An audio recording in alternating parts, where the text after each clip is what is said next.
family. Hello mga kalingap. Hello mga kalangga. Please subscribe Jen's Journey.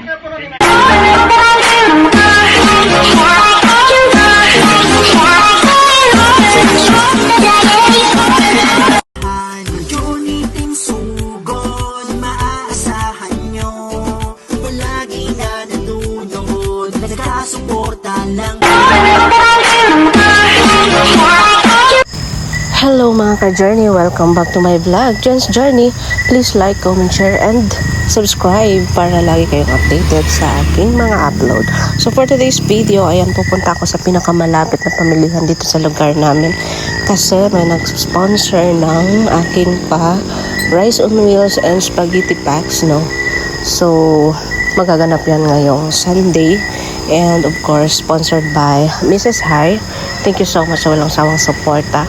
So ayan, nandito kami nagbabiyahe. So yung pinsan ko lang pinadrive ko sa sidecar. Yun lang ginamit namin kasi malapit man lang. And bibiling lang ako ng bigas at saka pang spaghetti na lulutuin. Ayan. So nag-travel na kami. Ganito yung lugar namin. Ito yung plantation dito is banana plantation. Ayan, medyo lubak yung daan pero okay naman. So thank you so much pala sa pinsan ko na pinag-drive ko. So, hirap kasi pag hindi ka marunong mag-drive, no? Magdamay ka pa ng ibang tao. Anyway, sanay na akong hindi marunong. So, ayan, habang nagbabiyahe kami, nagbibideo-video na rin ako para makapag-upload na lang sa aking YouTube channel. And, of course, andito na kami sa quarry. Ayan, ito yung pinakamalapit na pamilihan sa amin. So, paglabas dyan sa highway, papunta na yan ng downtown. So, dito lang kami sa kanto mamili. May maliit daw ditong pamilihan. So, first time kong mapunta dito at makabili dito. Baka murang bigas dito. Kasi sabi nila, medyo mura daw dito. So, titingnan natin. Kasi mahal ng bigas ngayon, guys. Grabe. Parang ayaw pagkain. Buti pa yung bigas, mahal. Joke. So, ayan yung highway. Papunta na yan ng downtown, yung right side. And the left side, going to Bukidnon or Kalinan. Ayan. So, dito lang siya nagpo-park. And ako, naglalakad lang ako papunta doon sa Minimart. Parang maliit siya ng grocery store. Tapos, hindi siya halata sa labas kasi parang nakatago. Hindi ko nga napansin to. So, ayan. Lalakad ako dyan lang sa unahan. Ayan, masikip dito. Dati, konti lang yung nagtitinda dito. Ngayon, halos tindahan na. Bawat lingon mo, tindahan na talaga. So, nagle-level up, no? Sana all nagle-level up. So, andito na tayo sa likod ng truck na to. And dito ako papasok. Ayun, pala yung bigasan. So, ayan, tatanong tayo kung anong pwede nating mabili. Depende sa ating budget. So, nagtingin-tingin ako dyan. Halos pare-pareho lang naman yung presyo. Konti lang yung diferensya. So, doon na ako sa kuha ko kahit mahal. Kasi konti man lang diferensya sa iba.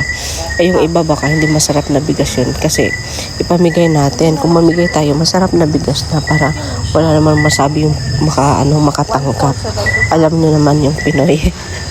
So, ayan, ang binili ko dyan is 4 sacks of rice. So, pagkatapos nyan, ayan, mamaya na yan kukunin. Pagkatapos kong mamili, papasok pa ulit ako sa loob. So, ayan si uncle, tinatanong ko yan ang presyo. And then, nagbayad na din ako dyan sa cashier. Ayan ba, nagtatago talaga tong groceryhan nila. So, tapos ako magbayad at ako yung pumasok na dito. So, hindi na ako nakapag-video sa pagkuha ko kanina ng mga groceries kasi grabe ang sikip at ang init dito. Kaya, ayun, dito na lang ako sa counter dumiretso ng video. Ayan, kumuha na ako ng pang spaghetti. Although hindi siya kompleto kasi nasikipan ako sa loob, daming tao, tapos mainit. Hindi na kompleto, dadagdagan ko na lang yan. And yung pang macaroni ko, binili ko na rin dito para sa Pasko. Ayan, yung 3 kilong spaghetti yung lulutuin ko. And magdagdag na lang din ako ng sliced bread. Ayan, mag-order lang ako doon sa lugar namin. And of course, ZSO na lang tayo. Para bawal na yung soft drinks. Mas better kasi yung ZSO lang kaysa sa yung Coke, no? So, ayan, dyan na rin ako bumili. Ayan, konti lang yung pinamili ko guys. Ang nabayad ko dyan, 2K yata. So, ayan, dito na kami sa labas. Ayan, nandito na yung pinamili ko. So, ayan na yung Ferrari namin. Ayan yung pinsan kong driver sa aming Ferrari. And shoutout pala sa kapatid ko na nagpahiram ng kanyang Ferrari. Ayan, pinakarga ko na yung bigas.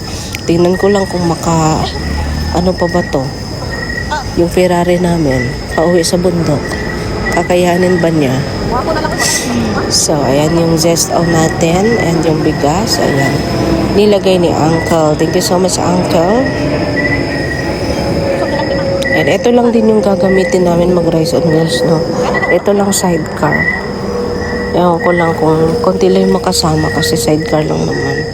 Kasi yung dinamit ko dati, ewan ko lang, baka busy din yung pinsan ko. Kaya ito na lang muna. So, ayan, paalis na kami. And kami pauwi na. So, thank you so much. And pauwi na kami. Ayan, buti na lang hindi umulan. Ayan. Medyo traffic kasi hapon dito. Pauwian ng mga trabahante. Ayan. So isip na bang susundin ito, di alam ang gagawin. Kaya na lang ba na nang magdikta ka? Di alam ko na may mahal ka ng iba. Puso isip na bang totoo? Maalala mo lang ba pag di ka na buo? Ihintay ng madaling araw, baka sakaling tumawag ka.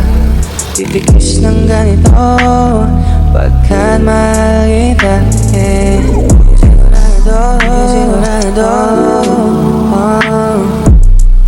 alam ko,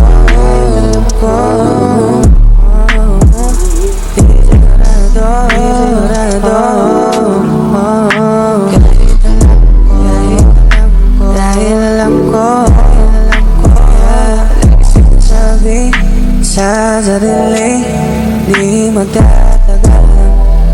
So isip na bang susundin ito, di alam ang gagawin.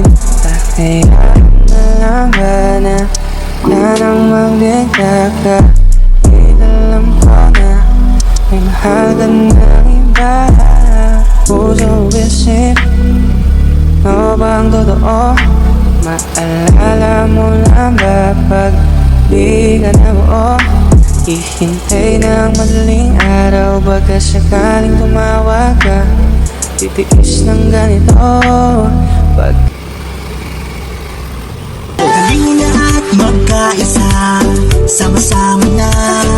Halina at maglalakbay. Journey ay nandito na. Halika na, sumugod na. Sa Jens Journey kasama ka. Ka-journey di magsugod na. Sa Jens Journey samahan na. Halina at samahan natin sa kanyang mga layunin. Jens Journey maaasahan.